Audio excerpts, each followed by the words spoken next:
오늘 나눌 말씀이 야고보서 1장 12절에서 18절까지인데 지난주 11절에 대해서 이제 말씀을 드렸고 주 내용은 우리가 신앙하는 과정에서 시험을 당하는데 시험은 두 종류가 있다. 하나님께서 우리에게 우리 타락한 어떤 본성에 의한 하나님의 의에 대적하는 사람의 의를 빼기 위한 그런 어떤 시험이 주어지는 것이 있고, 또 하나는 사탄 마귀에 의해서 우리 타락한 본성 속에 있는 그 욕심을 자극해서 그렇게 믿는 자들을 넘어뜨리게 하는 그런 어떤 시험이 있다라는 걸 말씀을 드렸었어요.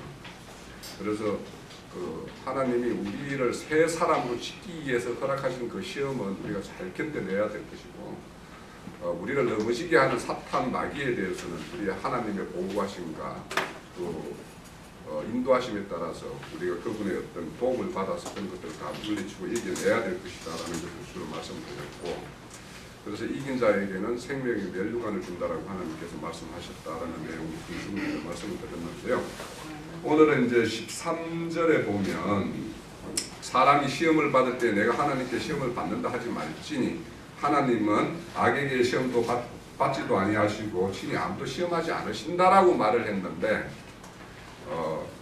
실질적으로 예수님이 이 땅에 오셔가지고 마태복음 4장에 보면 40일 금식 이후에 마귀에게 3가지 시험을 받는 이야기가 딱 나오고 있어요.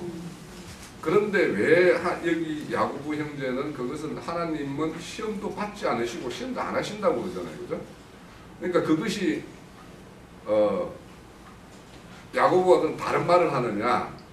분명히 예수님은 거기에 분명히 시험을 마귀에게 시험 받는 거로 이제 마태복음 기록을 하고 있는데, 근데 거기에 보면 성령에 이끌려 강야로 갔다라고 이렇게 되어 있어요. 그리고 예수님이 그 시험을 당신께서 뭔가 이 시험을 실질적으로 받는 모습을 우리에게 뭔가를 알려주기 위한 목적이 있기 때문에 그걸 이렇게 마귀에게 시험당하는 모습을 보여주는 거란 말이에요. 그러니까 예수님은 그 마귀에게 또 그 시험한다고 해서 넘어질 그런 분도 아니죠. 당연히. 그렇죠. 그런데 왜 그러면 여기 마태복음에 예수님이 40일 금식 후에 그렇게 3가지 시험을 당한 그 모습을 그리고 있냐, 그걸 왜 담고 있냐, 그 목적을 우리는 좀 알아야 돼요. 주님이 그렇게 마귀가 이렇게 심지어 예수님까지도 주님까지도 이렇게 넘어뜨리려고 이렇게 시험을 하는데, 그러면 주님의 길을 가는 그 제자들이나 우리 교회를 이루는 모든 이 성도들, 거룩한 성도들을 마귀는 넘어뜨리고자 하는 거단 말이에요. 그러면 그 넘어뜨리는 중요한 3 요소가 어떤 거냐 하면 예수님이 시험했던 그 요소와 우리가 시험 당하는 요소가 거의 같아요. 그걸 우리에게 보여주기 위해서 예수님은 그 사탄 마귀에게 그 시험 당하는 모습을 우리에게 보여준 거란 말이에요. 그래서 그러니까 예수님이 쉽게 말하면 너희들이 앞으로 이렇게 세상 살 때에 이런 시험을 당할 것인데 내가 이렇게 이겼듯이 너희들도 이렇게 이겨내라는 그 본을 보여주셨다라는 얘기예요. 그러니까 그 시험이, 그래서 시험이 아니라고 야고보 형제는 말하는 거예요. 그렇지만 우리는 그걸 반드시 알아야 돼요. 예수님이 한 걸. 그럼 그 3가지가 뭐냐면 배고픈 예수님, 40일 금식했으니까 배가 고팠겠죠. 그 예수님에게 돌로 떡을 지어 먹으라고 그러시죠. 그래서 우리가 육신을 입고 있고 이 육신의 욕구 중에서는 육신의 배고픔과 같은 이 본능이라는 거는 참 이기기 어려워요. 그 예전에 독일의 유태인을 학살을 할 때 그때 보면은 이런 방에다가 애들하고 다 이렇게 넣어서 먹을 거 주지 않고 이렇게 하면은 자기 자식도 잡아먹는다라는 거예요. 사람이라는 그 본성이라는 게. 그러니까 배고픔을 이긴다라는 거는 그게 우리가 쉽게 생각할 수 있는 문제는 아니에요. 그래서 우리가 누군가가 진짜 배가 고파서 죽이는 사람이 있으면 우리는 그 배고픔을 해결해 주는 것도 우리의 어떤 하나의 도리예요. 근데 그것이 우리가 말하는 거는 세상 사람들이 뭔가 구제를 하는 사업과 우리가 구제하는 목적이 다른 거죠. 그 사람들은 단순히 그 어떤 인본주의 또 박애주의에 따라서 사람들에게 그런 어떤 고의를 베푼다면 우리는 그런 호의가 궁극적으로는 하나님에게 그 영혼을 인도하기 위해서 무슨 배고픔을 해결하는 것이 우선 가져일 때 그렇게 하는 것이지, 우리가 그거를 위해서 인본주의적인 어떤 박애에 따른 어떤 사람 사랑에 대한 어떤 그거로 맞춘다라면 우리의 어떤 그런 무죄라는 것은 너무도 많은 부족함이 있는 거죠.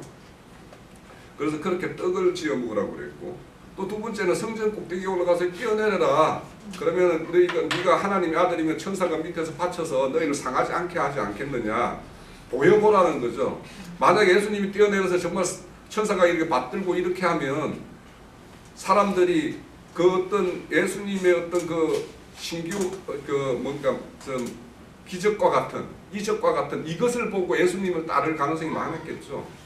그러니까 예수님이 이적과 표적을 베풀 때마다 많은 무리들이 따랐지만 예수님은 그것이 목적이 아니었기 때문에 그때마다 뭐냐면 자기의 행적을 숨기셨어요. 이따 그거는 한번 좀 말씀 드려볼게요. 그런 것처럼 이게 그렇게 남에게 자기의 어떤 다름을 나타내는 것은 누구나 본성적으로 그런 욕구가 있어요. 그래서 오늘날 우리가 보면은 이 개성이라는 말로 해서 참 자기 자신을 다른 사람과 다른 모양을 내고 자기의 어떤 독특한 캐릭터를 가지기 위해서 이렇게 노력을 한단 말이에요.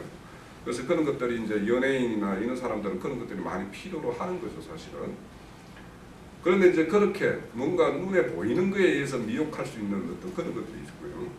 그리고 마지막으로는 이제 천하만국이 보이는 곳에서 네가 나에게 절을 하면 이 천하만국을 너에게 다 주겠다라는 이런 미혹을 해요. 그래서 이거는 우리 그 요한일서 2장 16절에 보면 이 세상의 모든 것들은 뭐라고 그러냐면 육신의 정욕과 안목의 정욕과 이생의 자랑이라고 이야기를 해요. 이 세상에 있는 것들이. 이 세상 사람들이 추구하는 것들은 다 그 종류에 다 범주에 들어가요. 그러니까 예수님을 시험했던 내용이나 이 세상의 모든 사람들이 다 이렇게 부러워하고 우러러보는 것들이 다 이거와 관련된 내용이에요. 이거를 얻기 위해서 뭐 불철주와 노력을 하고 있죠. 그래서 그런 것들이 우리의 어떤 그 유혹거리로 찾아왔을 때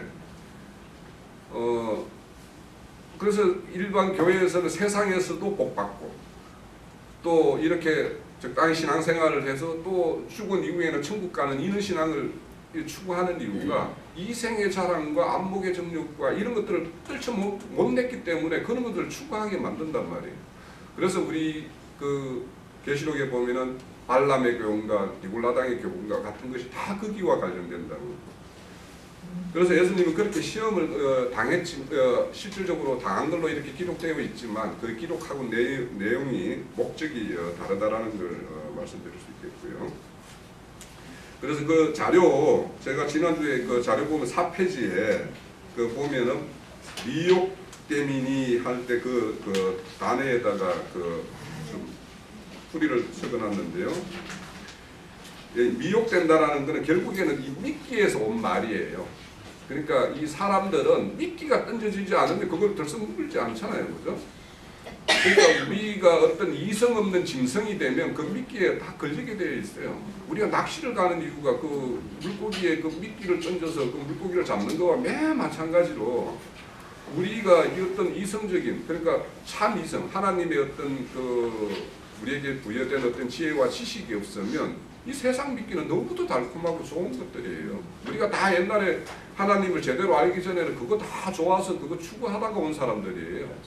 그런데 그런 어떤 요소들이 여전히 교회 중에 남아 있을 수가 있어요.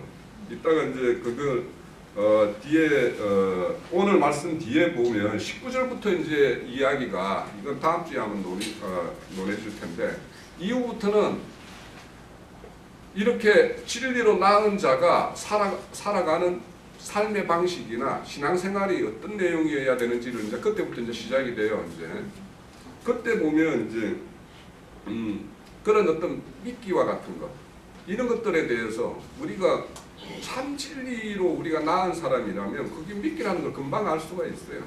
그런데 그게 참 진리가 아닌 우리 어떤 종교적 어떤 그런 어떤 습성에 젖어 있는 그런 신앙을 한다라면 그거는 여전히 세상에서도 좋고 또 죽음 넘어서도 좋은 걸 추구하는 그런 데에서는 여전히 세상 그거는 너무도 좋은 것이에요. 그래서 그 사람들이 여전히 교회에서 만나가지고 입시 처리되면 뭐 100일 기도해서 자녀들 어떤 좋은 대학 가는 어떤 시험을 위한 뭐 그런 기도회도 하고 그런 것들이 왜 그러냐? 그런 요소들이 안 벗어던지지 못했기 때문에 그래서 뭐 뒤에 가면 이제 더러운 것들을 다 버리라, 악한 것을 버리라 이런 말들이 또 나와요. 그래서 그때 가서 좀 나누기도 하고 우선 제가 그래서 그 대표적인 미끼를 두 가지를 이제 설명을 드렸어요. 우선은 뜻과 성전과 이 성전에 뛰어내리라 천하 만국을 주겠다라고 이런 것들은 너무도 세상적인 거라서 우리가 좀 어느 정도 구분은 해요. 우리 교회의 어떤 지체들이라면 구분할 걸로 믿어요. 그렇지만 이제 그 밑에 신비주의라는 말을 하면 신비주의에 대해서 우리가 신비주의라는 거는 우리가 배척해야 될 거라고 이렇게 말을 하지만 실질적으로 이 신비주의라는 것이 오늘날 교회에서 행해해요. 지금 이 신비주의에서 이상한 어떤 능력을 뭐 있다라고 하는 그것도 사실은 뭐 거의 속임수를 많이 동반된 어떤 그런 것이지만 신사도 운동이라는 이런 말 들어보셨어요? 신사도 운동. 지금 이런 모임들 이런 것들을 주장하는 사람들이 무지 많아요.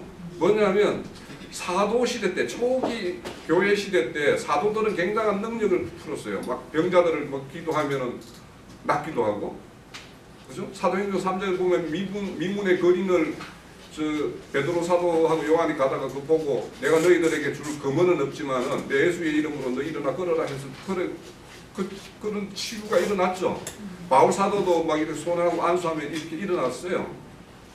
그래서 그런 어떤 하나님의 어떤 그런 권능을 지금도 그런 권능을 가져야지만 그게 참 사도다 이렇게 해가지고 그런 운동을 하는 사람들이 있단 말이에요.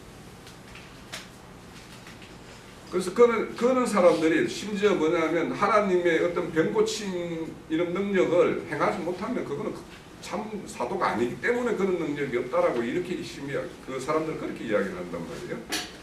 그럼 이런 어떤 신사도 운동과 같이 이런 신비한 운동을 하는 사람들이 왜 하느냐?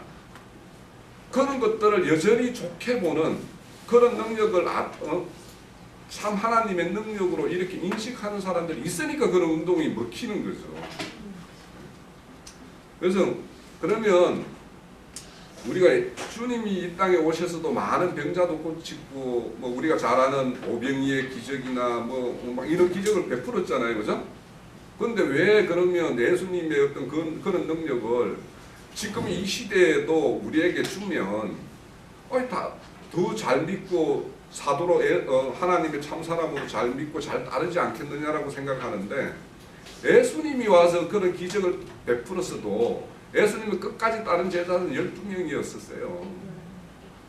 그러니까 그 사람들은 겉으로 보이는 그 이적과 표적에 그냥 자기 배부름에 따라서 따라다녔지 주님께서 우리에게 오신 그 목적이나 참 진리를 알아서 그거를 추구하기 위해서 따랐던 게 아니기 때문에 그 사람들은 다 떠나갔단 말이에요.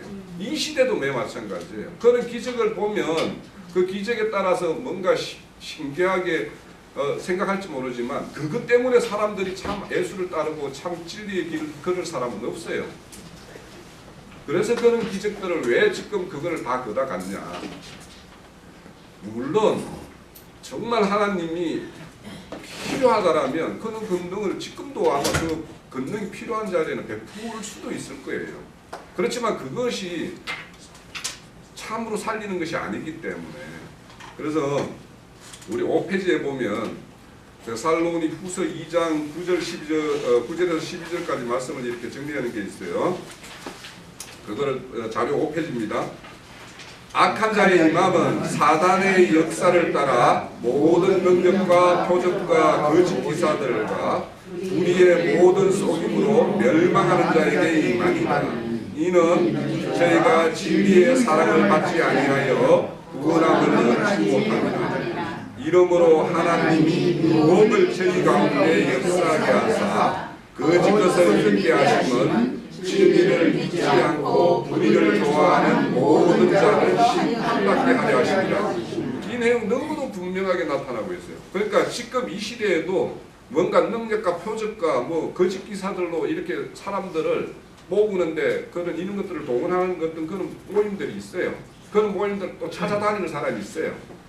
이런 모임에 지금 분당에서 제가 한 1년 전에 들었는데 그분도 상당히 교회 장로고 이 말씀을 되게 추구하는 분인데도 불구하고 이런 어떤 이적과 기적을 베푸는 어떤 그 모임에 갔었다라는 거예요. 가가지고 그걸 좋게 이야기를 해요. 저하고 그분하고 저하고 교제를 좀 오래 했는데 이 업무적으로 이제 만나는 분인데 그래서 제가 그분한테 이 말씀을 했어요. 데살로니가후서 2장 좀 보시라. 그게 좋아 보인다라면 장로님은 문제가 있다. 그렇게 말할 때 이 말씀을 드렸는데 그런 거짓 기적들을 베푸는 것은 뭐냐면 진리를 사랑하지 않는 사람들에게 그 기적들이 보이게끔 한다라는 거예요. 그러니까 진리를 사랑하는 사람들은 이적과 기적을 베푼다 하더라도 그 신기하게 보이지도 않아요. 저도 예전에 저희 교회에서 그런 모임들을 이렇게 이런 대부분은 이런 것들이 뭐냐면 우리 초청해서 오시는 강사분들 있죠. 그런 분들 중에서 이런 특별한 것들을 막 행하는 분들이 있어요. 그래서 그런 것들을 할 때 그래 저기 뭐 어떤 의미가 있는지 잘 모르겠다. 그 사람이 영구로 진짜 불구자가 이렇게 병이 나았다라면 그거는 참 그 사람이 개인적으로는 굉장히 기쁜 소식이고 하지만 그 사람이 낳은 것과 나와는 아무 상관이 없어요. 제가 볼 때는 그 사람이 낳았다라는 그 사실이 나한테 더 믿음을 막 하는 것도 아니고 왜냐면 그 사람의 말이 우리에게 전하는 어떤 전가하는 말이 진리이고 할 때는 그 사람에게 동의가 될 수 있지만 그 어떤 행위 때문에 그 사람 말을 더 믿어지고 그렇지는 않더라고요. 이처럼 그러면 여기에서도 이제 보면은 11절에 보면 유혹이라는 말이 있죠, 그죠? 유혹이라는 말이 있어요. 그럼 이런 유혹들 하나님이 이게 허락하신다고 그러죠. 그러니까 사탄 마귀의 어떤 미끼로 던져서 사람을 넘어뜨리는 것도 하나님이 허락하심에 따라서 그게 되는 거예요. 근데 이런 것들은 뭐냐면 진리를 사랑하지 않는 사람을 심판하기 위해서 이런 거짓 기사들을 보냈다라는 거예요. 그러니까 오늘날 거짓 신사도 운동하는 사람들은 거짓 증거인들이에요. 그렇게 우리는 단정을 하셔야 돼요. 자, 그러면 또 예수님이 이 땅에 오셨을 때도 그러면 왜 초기 때 예수님이 오셔서도 그런 걸 베풀었고 초기 교회를 이룰 사도시대 때 왜 그런 이적과 기적을 이렇게 행하게 했을까? 그것도 한번 이제 좀 생각을 해봐야 돼요. 공간복음이라는 마태복음과 마가복음, 누가복음에서는 예수님이 이적과 기적을 베풀고는 제자들에게 어디 가서 이거 말하지 말아라고 이야기해요. 대부분은. 근데 요한복음에 오면 이적과 기적을 다 이렇게 드러내고 하셔요. 그러면 이제 그러면서 이제 요한복음 20장 30절 31절에 보면 예수님께서 많은 이적도 베풀었는데 요한복음에 기록되어 있는 이적과 기적이 예수님이 이 땅에 오셔서 베푸는 모든 기적이 아니라는 거예요. 그런데 그 요한복음에 기록된 이적과 기적을 베푸는 이유는 하나님의 아들을 예수가 하나님의 아들을 믿게 하기 위해서라는 거예요. 그리고 그 이름을 힘입어서 너희들의 영생을 얻게 하기 위해서라고 분명히 밝히고 있어요. 그럼 이렇게 이 말씀대로라면 지금도 그런 어떤 이적과 기적을 베풀었으면 좋았을 텐데 왜 그 시대에는 허락하고 이 시대에는 허락하지 않는가? 그 시대 때는 지금은 우리에게 하나님의 계시를 다 열어놨어요. 그것이 뭐냐면 기록된 성경이에요. 성경을 통해서 하나님의 의와 성과 그분이 이 세상 모든 걸 창조하고 경영하는 목적들을 다 이 성경에 다 기록해놨어요. 그래서 이적과 기적 없이 하나님의 어떤 뜻을 우리는 얼마든지 헤아릴 수가 있어요. 그러니까 예수님이나 사도들이 이 땅에 와서 그런 이적과 기적을 행하게 한 이유는 그분이 하나님이 보낸 사자다, 하나님의 보낸 아들이다라는 걸 믿게 하기 위한 거지. 그리고 나서 그걸 믿으면 그분이 이제 그때부터 공급하는 말씀이 있잖아요.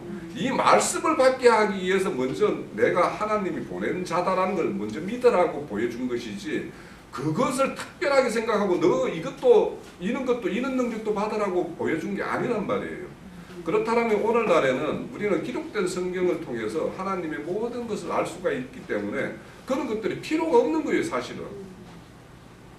그래서 우리는 기록된 말씀 속에서 하나님의 어떤 계시적인 세계를 다 바라볼 수 있고 그런 것들을 알아가는 것이 우리에게는 그 시대보다 훨씬 더 큰 축복이 주어진 시대예요.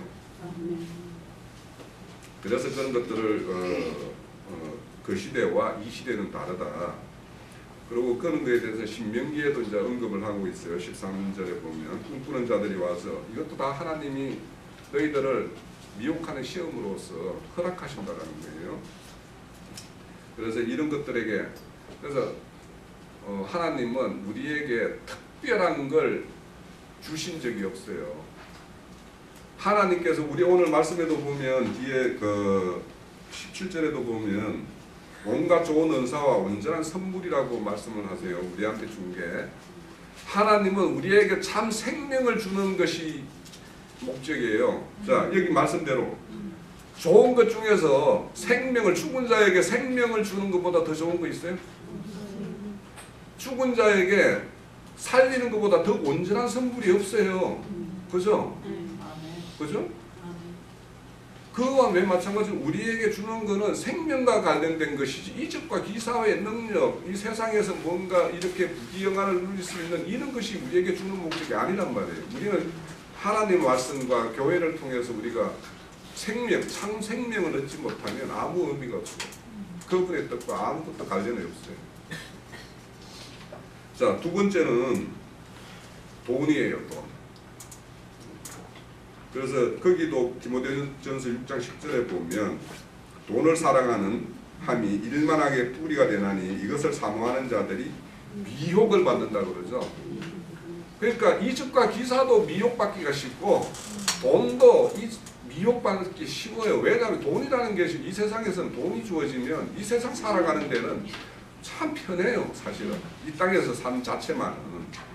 그렇지만은 이 땅에서 그 돈에 의해서 누림이 되는 어떤 그런 삶을 살다가 가면 남는 건 사실 아무것도 없어요. 자, 그래서 돈을 사랑하는 것이 이제 하는 미혹이 될 수가 있는데, 그런데 우리 바울 사도가 빌립보서에 보면은 자족하기를 배웠다라고 말하죠. 그렇죠? 우리도 진짜 자족하기를 배워야 돼요. 우리 말씀 중에 보면은 그 9절 있죠, 9절. 야고보서 1장 9절에 보면 낮은 형제는 자기의 높음을 자랑하고 부한 자는 자기 낮아짐을 자랑할지니라고 이야기했어요. 이것이 뭐냐면 자족하기를 배우면 이렇게 되는 거예요. 우리가 지금 내가 처해 있는 형편에 흔들리고 요동치기 시작하면 사람은 참 힘들어요. 이 세상 살아가는 것이 정말 그 독담배같이 방향 없는 어떤 그런 삶을 살 수밖에 없어요. 환경에 흔들리면. 그래서 내가 환경에 흔들릴 것이냐, 환경을 내 어떤 믿음으로 잠재울 것이냐, 이거는 신앙 실력이에요. 본인의 신앙 실력.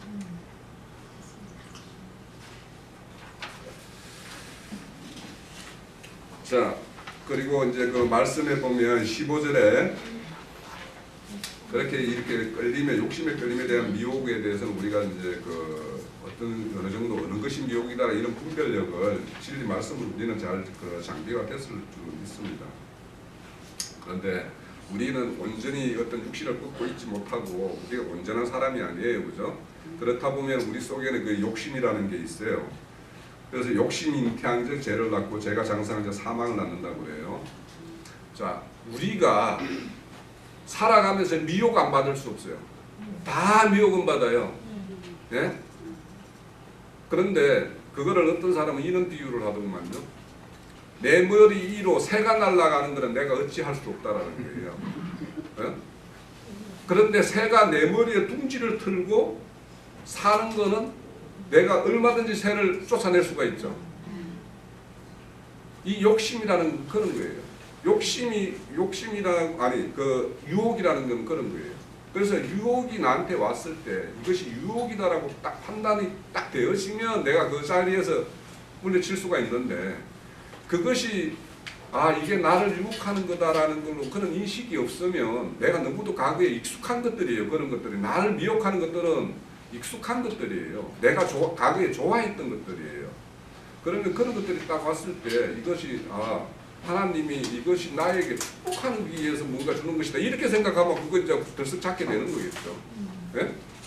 그래서 물론 믿는 자에게 그런 어떤 세상적인 어떤 축복을 전혀 막 다 이렇게 차단하느냐 그거는 아니겠죠. 그렇지만 그런 것들이 찾아와서 나에게 그런 것들이 올 때 내가 어떤 마음으로 이걸 대할 거냐라는 건 굉장히 중요해요. 그래서 그걸 초기에 제압하지 않으면 그게 잉태가 된단 말이에요. 자, 우리 여기 이제 자매님들은 애기 잉태를 다 해보신 분들이 많기 때문에 애기가 잉태를 하면 부모의 생명을 원래 부모가 가지고 있던 그 생명이 자식에게 다 차압당해요. 그죠? 그 부모의 생명은 자식이 다 좌지우지해요. 그러니까 내가 뭐가 먹고 싶다 임신하면 그거는 속에 있는 태아가 원하는 것이라서 내가 먹고 싶은 거예요. 그게. 그리고 우리는 부모들은 임신한 어머니들은 다 자식에게 모든 걸 맞추잖아요. 속에 있는 아기가 온전하게 이렇게 출산될 때까지 거기에 맞춘단 말이에요.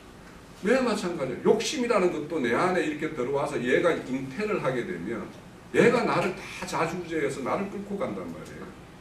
그래서 이게 미혹이 올 때 우리가 잉태할 거냐 잉태하지 않고 딱 차단을 할 수 있는 거냐 이거는 개인의 어떤 그런 영분별력이 우선 돼야 되고 그 믿음의 어떤 신앙이 굳건해야지만이 이게 욕심을 차단을 할 수가 있어요.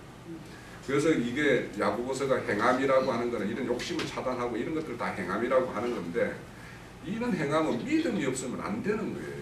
그래서 야고보 형제가 행함을 말하는 것 같지만 사실 그 기저에는 믿음이라는 게 딱 바탕이 되어 있을 때 나오는 그 행함을 행함이라고 말하는 거예요. 자, 이렇게 첫사람 이 아담이 이런 욕심이 잉태되어서 선악과를 먹어버렸죠. 그렇죠? 왜냐하면 하나님처럼 된다라는데 여기서 만약에 누군가가 와가지고 정말 대통령처럼 아니면은 이재용처럼 이렇게 하면은 흔들릴 수도 있겠죠, 그죠? 그만큼 큰 어떤 뭔가가 하면. 그래서 그런 어떤 욕심이 이제 충동되는데, 그러니까 욕심이라는 게 딱 이렇게 충동이 될 때 절제와 온유가 나한테 충동을 억제할 수 있으면 그거를 물리칠 수 있는 거예요. 그런데 내가 그 충동되는 거에 내가 어떤 절제나 그런 것들이 딱 발동이 안 된다. 그것을 넘어서는 충동을 내가 느꼈다. 그러면 다 걸리게 돼 있는 거예요. 그거는 그래서 그런 것을 느꼈을 때는 내가 억제가 안 된다라고 할 때는 정말 옆에 사람들에게 도움이 필요할 수도 있어요. 그때는 그렇게 해서 아예 그 환경에서 아예 벗어날 수 있도록 아예 격리를 시키는 어떤 그런 방법을 해야 돼요. 동원을 해야 돼요. 그래서 그런 그때는 남의 도움도 필요하고 그래서 교회를 이루면서 누군가의 이런 어떤 자기가 어려움을 겪으면 그것을 토설하고 그래서 도움을 받고 또 그런 소리를 들었을 때는 우리는 반드시 눈을 감을 것이 아니라 진짜 도움의 손길을 뻗쳐야 되는 거죠. 그런데 여기 보면 이제 우리 제 싹슨 사망이라고 그러는데 싹이라는 말은 싹스의 주인이 있죠. 그죠? 그러면 이 싹은 누가 욕심이 잉태한 적 제가 낳고 제가 장성한 적 사망이 난다라면 욕심을 잉태한 사람이 주인이죠. 그게 그 싹을 받아야 되는 거죠. 그래서 뭐냐면 너희들이 누구에게 또 이 책임을 돌릴 수 없다라는 거예요. 이 책임 모든 것이 욕심이 잉태되어서 죄를 지었는 이거에 대해서는 자기가 책임져야 된다는 거예요. 그래서 그런 거에 대해서는 자기가 수음료를 내릴 수밖에 없어요. 자, 로마서 6장 23절에도 죄의 싹은 사망이요 하나님의 은사는 영생이라고 말씀되어 있어요. 그래서 우리가 참 은혜와 은사 하나님에게 의해서 주어지는 것은 생명과 관련되어 있어요. 그러니까 우리가 하나님에게 받았다라는 게 나의 참 하늘 생명, 참 생명과 관련 없으면 그거는 하나님이 주는 것이 아닐 수가 있어요. 그래서 내게 경계를 해야 돼요. 자, 그래서 이렇게 영생을 이루기 위해서 우리는 과거에 단절되었던 그러니까 하나님과 단절되어서 영이 죽었던 우리가 새롭게 하나님과 영이 연합되는 생명의 그런 자와 연합되는 이런 연합을 이루었을 때 우리는 영생이라고 말을 하죠. 자, 그런데 거기 보면 6페이지 그 로마서 5장 17절을 이렇게 언급을 해놨는데 지금 첫사람 아담의 범죄에 의해서 모든 인류의 모든 사람들이 다 죄의 종로로 타는 신분이 되었죠. 그죠? 되었는데 또 한 사람, 둘째 사람 예수에 의해서 우리는 그리스도 안에서 생명 중에서 왕노릇한다라고 해요. 그런데 우리가 반드시 알아야 될 게 있어요. 왜 하나님이 에덴 동산에 선악과를 심었나? 그거는 하나님이 그 동산을 볼 때마다 자기에게 이 동산을 열어서 자기 아담과 하와에게 뭔가 사명을 준 자가 있다라는 것을 그 동산의 두 나무를 보면서 인식을 해야 되는 거예요. 아담은. 그래서 우리 창세기 1장에도 보면은 우리는 이 모든 만물의 이임 통치자예요. 그렇죠? 우리 사람은 이임 통치자예요. 그런데 이 자리를 벗어나면 그 사람은 반드시 자기가 주인 행세를 하는 거예요. 그러니까 여기에 교회에서도 교회를 인도하는 사람들은 다 하나님의 이임자들이에요. 교회를 이끄는 이 어떤 이임을 받은 자인데 이 이임을 자기가 주인 행세를 하는 사람들이 많단 말이에요. 그래서 유다서에 보면 자기 자리를 떠난 자들을 경고하는 말씀이 있죠. 1장 6절에 보면 자기 처소를 떠난 자. 그래서 우리가 이 죄라는 것이 나의 신분과 내 이치가 어딘지를 모르면 그건 다 죄예요. 그러니까 그 자기 이치에 벗어나는 말과 행동 이런 것들을 하면 이게 크든 작든 그게 다 죄예요. 우리는 각자가 자기가 지켜야 될 이치가 어디고 내가 우리 교회를 이루는 데에서 내가 해야 될 이치가 뭔지 이런 거에 대해서 경각심을 가져야 돼요. 왜냐하면 사람들이 이렇게 좀 이렇게 우러러 이렇게 보고 뭔가 이렇게 받쳐주면 사람은 금방 이렇게 해요. 이게 사람이 붕 뜨는 생활이라는 거는요 길어봐야 한 달이에요. 대부분은. 그 사람이 살다 보면 엄청나게 소망하는 거 이거 됐으면 좋겠다라고 거기에 막 모든 걸 거는 일이 있을 수 있죠. 그런 일을 딱 이루어져 봐요. 그러면 주위에서 그게 개인적인 거지만 남들이 볼 때도 객관적으로 좀 이렇게 잘된 일이다라고 생각하면 주위 사람마다 늘 뭐 축하 전화 막 뭐 이런 전화가 올 거 아닙니까? 그는 전화 받고 또 막 그에 대해서 막 어떤 보상도 막 이렇게 주어지고 이러면 사람이 붕 떠요. 정말 막 이렇게 한동안은 구름 위에 걷는 것처럼 막 이 세상 부러움도 붙고 막 이런 생활이 돼요. 근데 그 바람 빠지는 건 금방이에요. 근데 그 바람이 빠졌을 때 포지션을 잘못하면요 엄청난 방황길로 가게 돼 있어요. 그러니까 그 바람을 빠질 때 내가 어떤 뭔가에 붕 떴다 이랬을 때 이것을 빨리 내가 스스로 바람을 빼야 되겠다라고 생각하고 빼지 않으면 붕 떴다가 빠지는 건 순식간에 빠지면 그 다음부터는 거의 공황 상태가 돼요. 방향이 없고 삶의 의욕도 없고 왜냐하면 자기가 그 크게 목적을 했던 일이 달성이 됐는데 그럼 그 다음에 목적이 있으면 또 그 다음 걸로 이렇게 나아갈 수가 있어요. 그 다음 목적이 없고 더 나아갈 것이 없으면 그것은 그냥 방황이 돼요. 그런 사람들이 거기에서 못 헤어나는 경우가 참 많아요. 그래서 우리는 항상 이임 통치자다 이런 거에 대해서 참 명심을 해야 될 것 같아요. 죄의 싹은 사망이라고 그래요. 이 사망의 근세는 생명의 극적으로 생명인 어떤 사망이라는 건 생명과 대치되는 거죠. 반드시 대적을 하게 되어 있어요. 그래서 이 주님께서 우리를 그런 어떤 사망의 근세에서 빼어내기 위해서 이 땅에 오실 때 혈과 육을 입고 왔어요. 왜 그렇게 혈과 육을 입고 왔는가에 대해서는 그 7페이지에 자료 7페이지에 보면 히브리서 2장 14절에서 18절까지 나와 있어요. 주님의 자녀들이 혈과 육을 다 입고 있죠, 그죠?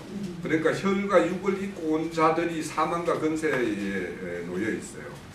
그러면 자, 하나님이 사망을 이긴다라면, 죽음을 이긴다라면 죽음을 깨는 것은 어떻게 깰까요?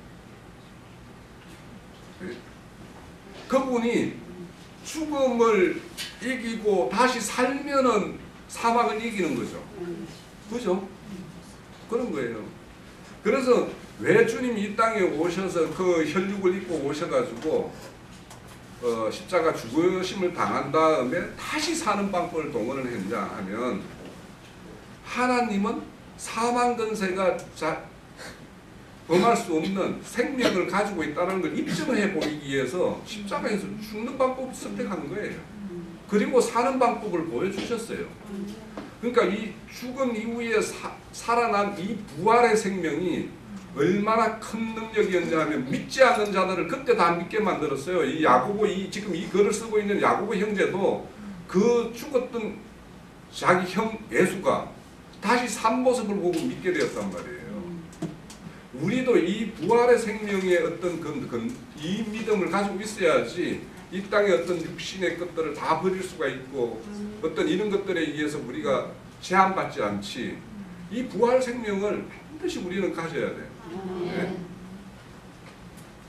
그래서 제가 말씀드렸듯이, 그 야고보 형제가 말씀드렸듯이 좋은 은사와 좋은 선물은 다 생명과 관련된 거예요. 이거 아닌 걸 우리는 선물이라고 말하지 말고 은사라고도 말하지 말고 은혜라고 말해서도 안 돼요. 우리는 다 생명과 관련돼 있어야 돼요. 그래서 우리 육신적인 것으로 주어진 것들, 이런 것들이 있으면 생명적인 걸로 어떻게 전환할 것인가. 그러니까 나에게 육신적인 어떤 복을 줄 수 있어요. 그러면 그 복을 어떻게 생명적인 걸로 연결시켜서 전환을 할 것인가. 이거는 하나님의 지혜가 필요해요. 그 사람의 믿음이 필요해요. 이렇게 주님은 오셔서 육신의 어떤 사망 권세에 잡혀 있는 종을 자기 백성들을 자녀들이라고 그랬죠. 자녀들을 이렇게 구해내셨어요. 그래서 우리가 18절에 보면 그가 시험을 받았다고 그러죠. 그가 시험을 받아 고난을 당하셨은즉 시험 받는 자들 능히 도우실 수 있다. 그분이 육신의 연약함을 이 땅에 와서 다 체휼하셨죠. 체휼하시고 돌아가시고 다시 부활해서 살려주는 영으로 오셨죠. 그죠? 그러니까 이 살려주는 영이라는 것이 결국에는 우리가 죽은 자들을 살려서 그 산 생명으로 살아가는 일을 다 도와줄 수 있는 그 영으로 오셨다라는 거예요. 네. 자, 이렇게 우리는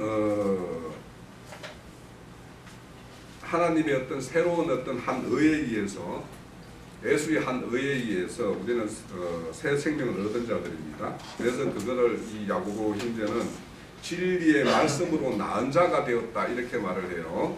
그래서 야고보서 1장 16절에서 18절에 보면 내 형제들아 썩지 말라. 각종 좋은 은사와 좋은 선물이 이로부터 빛의 아들로부터 내려오나니 그는 변함도 없으시고 회전하는 그림자도 없다고 그랬어요. 이 변함도 없고 회전하는 그림자도 없다라는 것은 그분은 창조주라는 뜻이라고 내가 말씀을 드렸어요. 그가 그 피조물 중에 우리를 첫 열매 되게 하시려고 자기 뜻을 쫓아 진리의 말씀으로 우리를 낳았다라고 말을 해요.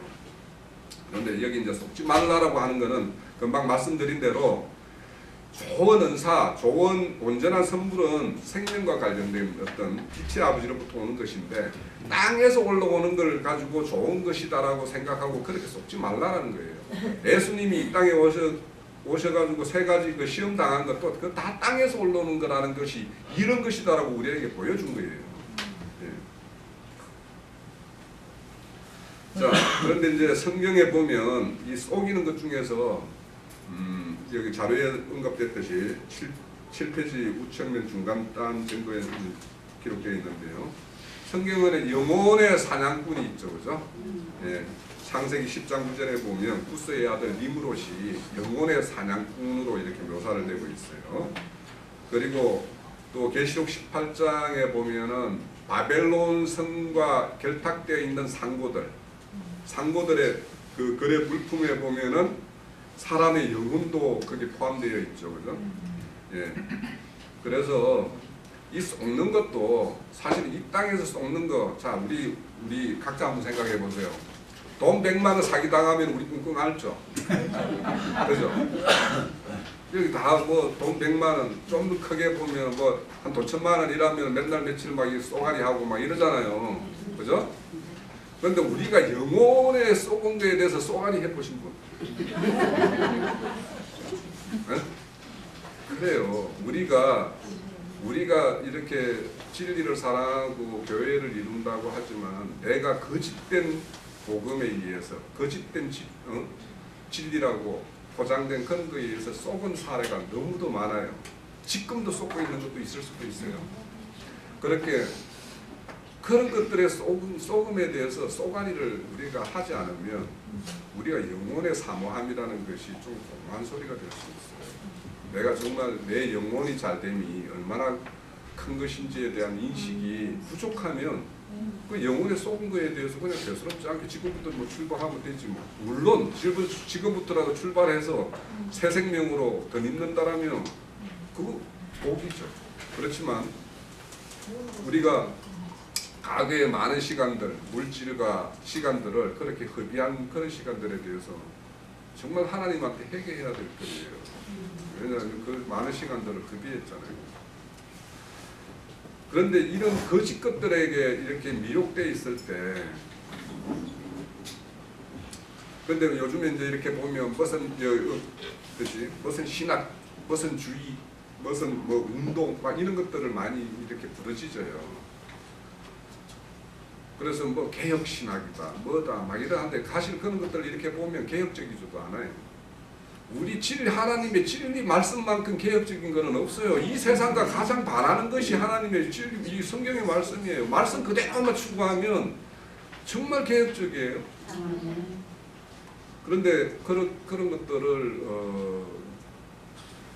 우리가 특별한 뭔가를 막 동원해야지, 인간적인 어떤 수단과 방법을 동원해서 뭔가를 하려고 하는 것들은 다 그게 인본주의고, 어찌 보면 오늘날은 실용주의라는 것이 너무 교회에 팽배하게 들어가 있어요.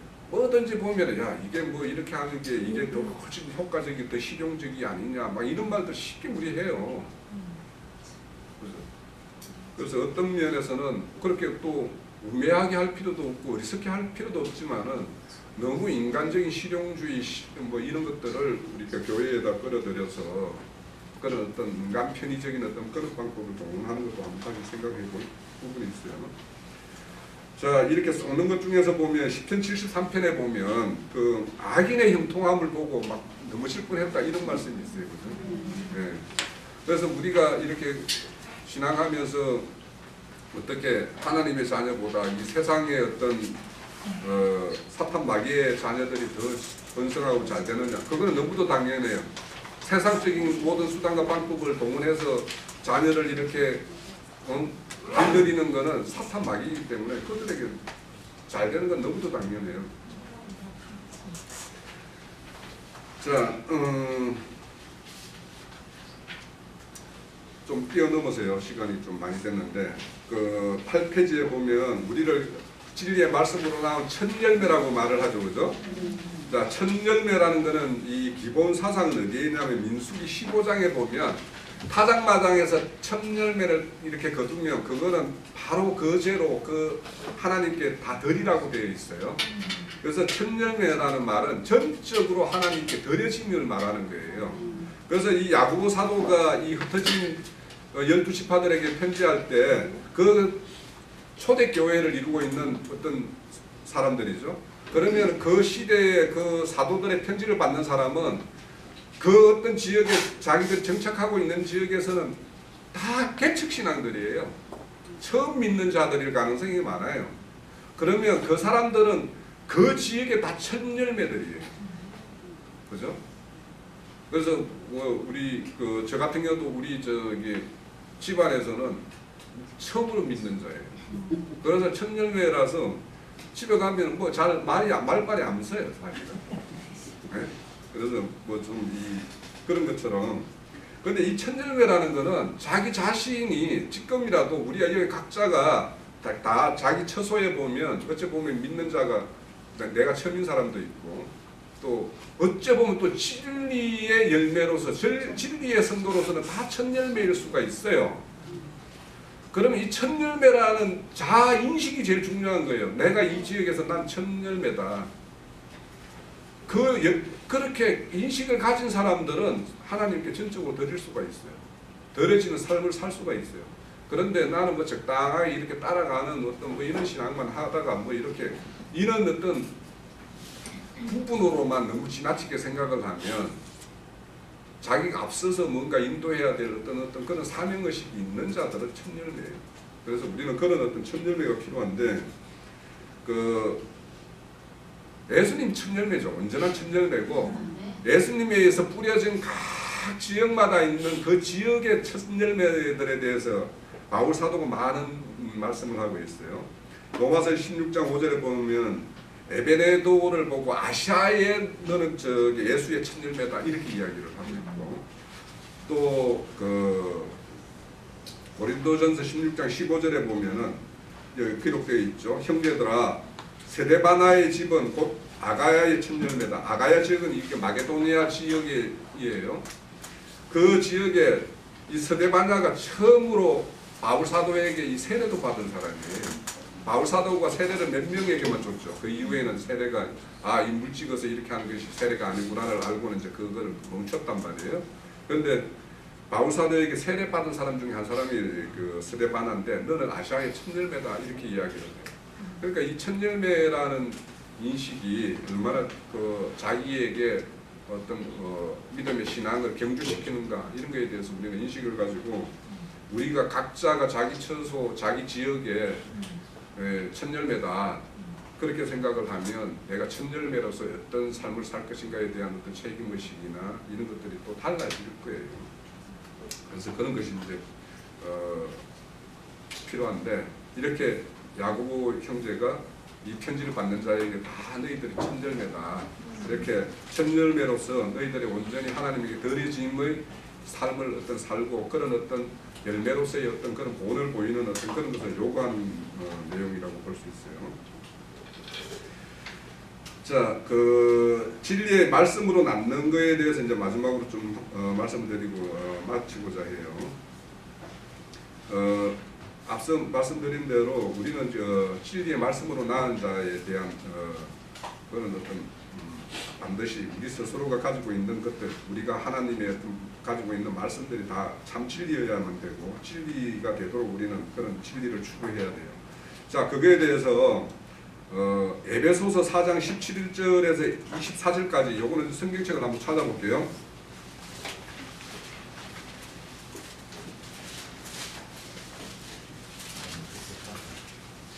에베소서 4장. 자, 여기 보면 에베소서 4장 17절에 보면 위에 타이틀이 옛사람과 새사람 이렇게 적혀있나요 혹시? 성경책에? 예. 그러면 16절에서부터 이렇게 보는 게 좋을 것 같아요. 그래서 제가 책을 보자고 그런 거예요. 그에게 온몸이 각 마디를 통하여 도움을 받음으로 연결되고 결합되어 각 지체의 분량대로 역사하여 그 몸을 자라게 하며 사랑 안에서 스스로 세우느니라. 자, 이게 뭐냐면 각 마디마디 연결되어서 교회를 이루는 이야기를 하고 있는 거예요. 그래서 이 밑에 옛사람과 새사람 할 때 새사람은 교회에 대한 이야기예요. 교회를 이루는 우리의 각 사람으로서의 어떤 그런 자세에 대해서 이야기한다라는 것을 먼저 인식을 해야 돼요. 자, 그러고부터 이제 17절부터 보면 그러므로 내가 이것을 말하여 주 안에서 정언하노니 이제부터 너희는 이방인이 그 마음에 그 망한 것을 행한 같이 행하지 말라. 예.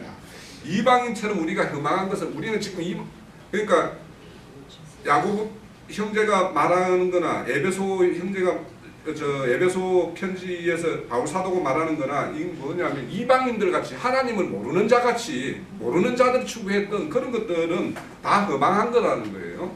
그런 것들을 추구하지 말라는 거예요. 그리고 이제 18절에 보면 그들의 총명이 어두워지고 그들 가운데 무지함과 그의 마음이 굳어짐으로 말미암아 하나님의 생명에서 떠나 있도다. 자, 총명이 어두워지는 사람의 특징이 딱 두 가지를 말하고 있어요. 무지함과 마음이 굳어져 있다라는 거예요.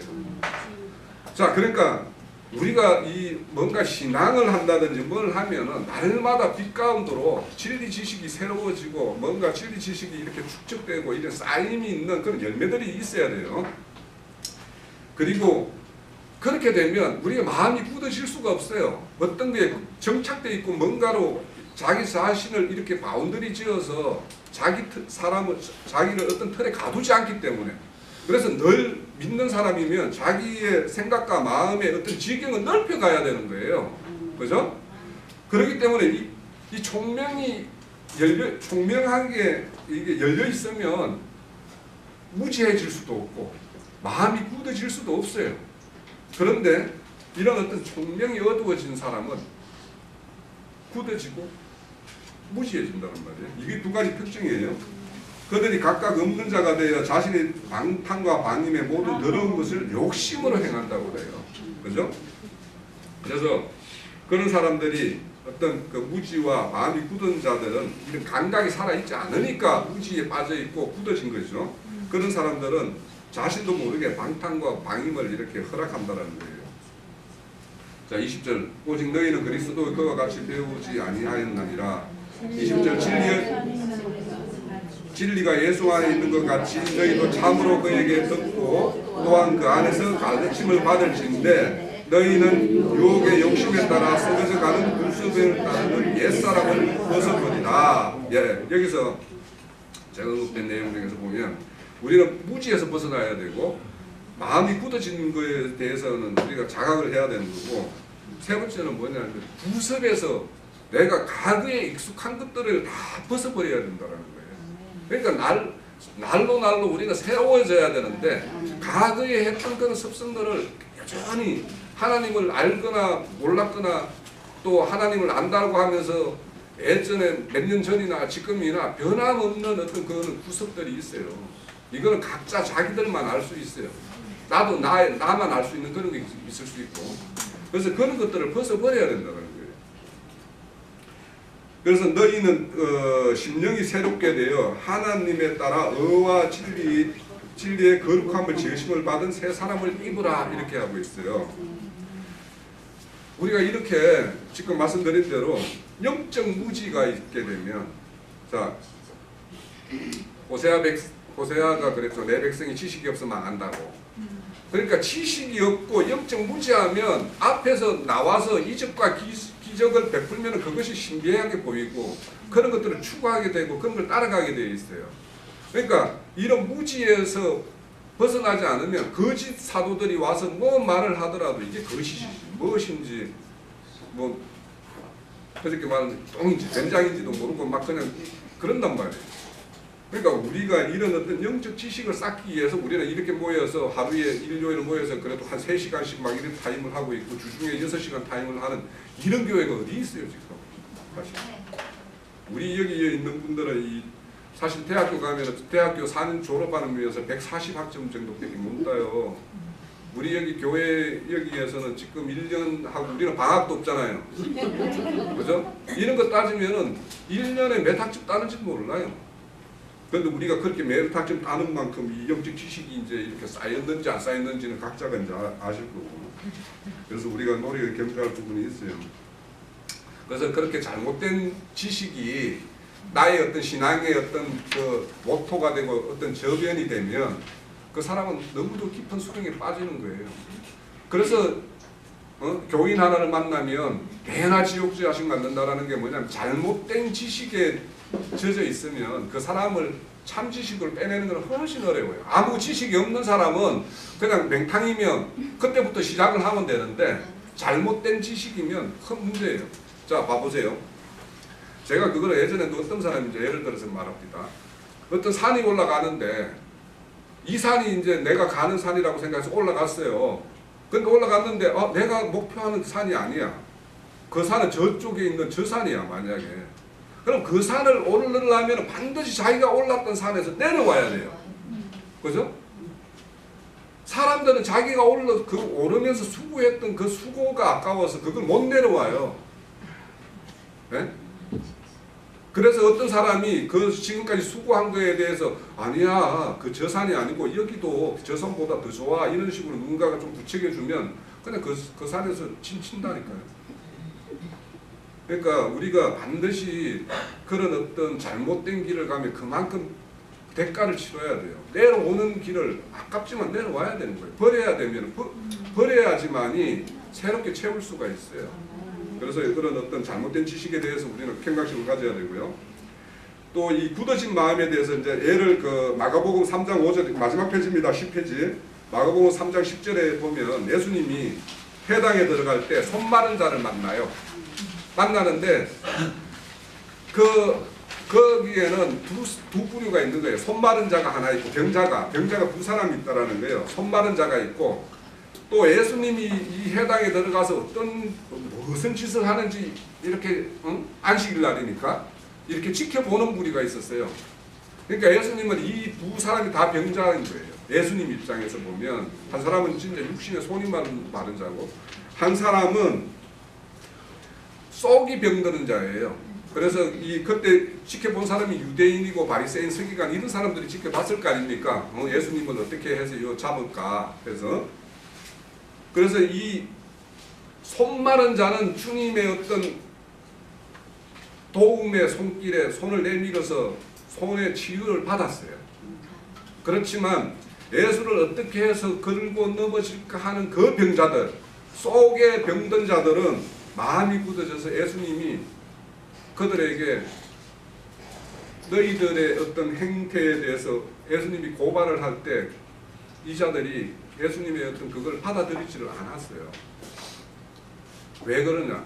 그들이 가지고 있는 유대교의 어떤 그런 지식, 자기가 지금까지 그 예루살렘 성을 중심으로 해서 쌓은 어떤 종교적 그런 어떤 자기의 어떤 그런 공적 이런 것들이 자기를 완전히 마음을 굳게 해가지고 예수님의 어떤 그런 도움의 손길들을 이 사람들은 뿌리쳤어요. 그래서 이 두 가지가 대비되는 것이 이제 이 마가복음 3장 5절에 있어요. 이와 같이 마음의 병이 들어서 마음이 굳어진 사람들이 이렇게 하나님의 어떤 그런 참 어떤 은혜와 사랑을 이렇게 부어주려고 해도 이 사람들은 다 거절을 해버리는 거예요. 그러면 이런 사람들에게는 하나님의 말씀이나 어떤 것이 그 사람 속에 들어가서 역사할 빈틈이 없어요. 그래서 이렇게 마음이 굳어지는 것이 이제 우리는 우리가 어떤 걸 고집하고 뭔가를 이런 어떤 선입견을 가지고 있는 것 이런 것들이 있다든지 그런 것들이 있으면 빨리 내려놓는 것이 그리고 그렇게 뭔가에 어떤 의해서 걸림이 되는 어떤 사건들이 내 눈에 보이면 이거는 어떤 사람이 저 사람이 모습을 통해서 나를 보라게 하는 것이다라고 모든 것들을 자기 안으로 이렇게 끌어들여서 자기 어떤 생명적 사건으로 전환하는 것이 신앙이에요. 자 마지막으로 구속을 버리라고 그랬어요. 그래서 구속은 대부분은 어떤 자기의 본성에 가지고 있는 그 욕심과 이렇게 결탁이 되어 있는 부분이 많아요. 그래서 그런 어떤 여기 보면은 그 애습관은 반드시 썩어질 것이더라고 그래요. 그래서 우리가 어떤 지금까지 어떤 애습관에 젖어 있는 것들, 그 애습관이라는 것은 어째 보면은 내가 그걸 용인하고 있는 것들일 수 있어요. 그러니까 대부분은 자신에게 좀 엄격하고 우리 신앙하는 어떤 진리성도라면 자신에게 엄격하고 남에게는 좀 간대해야 되는데 오히려 그는 이런 구섭을 간용으로 자기 스스로가 이렇게 간용을 베풀고 있기 때문에 그걸 내가 못 버리는 거예요. 그러니까 자기 자신에게 너무 간용을 베풀지 마시고 우리가 반드시 버려서 교회를 온전한 교회로 이렇게 다 이렇게 세우는데 이게 좋지 못한 어떤 그런 것이다라고 생각하면 반드시 버려야 돼요. 왜냐하면 그것은 무릎과 같은 것들이라서 그게 이렇게 잘못하면 이렇게 옆으로 다 번져요. 그래서 그런 것들에 대해서 우리는 경계를 가지고 진리의 말씀에 나은 자에 대해서는 이제 요한 1서에 대해서 그냥 간단하게 말씀드릴게요. 요한 1서에서 진리로 나은 자에 대해서 말씀한 거 보면 뭐냐면 의를 행하는 사람이라고 그러고 죄를 짓지 않는 사람이라고 말하고 있고 서로 사랑하는 사람이라고 말을 하고 있어요. 그러니까 의를 행하지 않는 사람은 진리로 나왔다고 말할 수 없겠죠. 죄를 여전히 범한다라면 진리로 나왔다고 말할 수 없겠죠. 서로 사랑하지 않는 사람이면 진리로 나왔다고 말할 수 없어요. 예수 그리스도를 믿지 않는 사람이면 이거는 뭐 말할 것도 없고요. 그리고 세상을 이기지 못하는 사람은 진리로 나왔다고 말할 수 없어요. 그리고 그리스도 보호하신 그 은혜 안에 살지 않는 사람, 그 안에 거하지 않는 사람을 진리로 나은 사람이라고 말할 수 없어요. 그래서 우리는 이거에 대해서 우리 진리 나은 자로서의 어떤 우리 하루하루의 삶이 어떤 것인지에 대해서 우리는 좀 생각을 하고, 그런 것들을 생각을 한다면 시험이라는 것에 대해서는 우리가 늘 이길 수 있고 또 헤쳐나갈 수 있을 거라고 믿습니다. 오늘 이렇게 마칠게요.